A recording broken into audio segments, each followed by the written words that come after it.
Les navires de guerre russes visiteront à nouveau Cuba, quelques semaines seulement après qu'une petite flotte accostée à la Havane a suscité des inquiétudes quant aux intentions du Kremlin dans l'hémisphère occidental.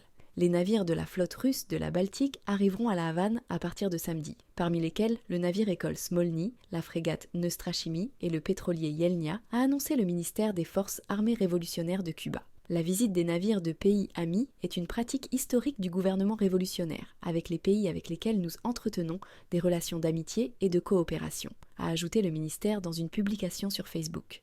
Les habitants de la Havane pourront également visiter les navires de guerre russes. La visite prévue, qui se termine le 30 juillet, survient seulement un mois après qu'un groupe de navires de la flotte du nord de la Russie, dirigé par la frégate Amiral Gorchkov et le sous-marin nucléaire Kazan, a navigué vers la capitale cubaine avant des exercices militaires dans les Caraïbes. Des responsables américains ont déclaré que les exercices étaient de routine, et probablement en réponse au soutien de Washington à l'Ukraine, dans la guerre initiée par Vladimir Poutine. Cependant, les navires ont passé près de la Floride en route vers la capitale cubaine, avec des satellites les suivant à moins de 50 km de Key Largo.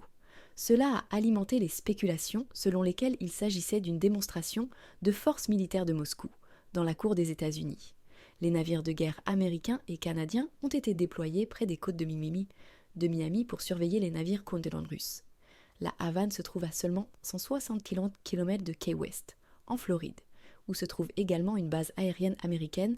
C'est pourquoi de telles visites sont suivies de très près par les États-Unis.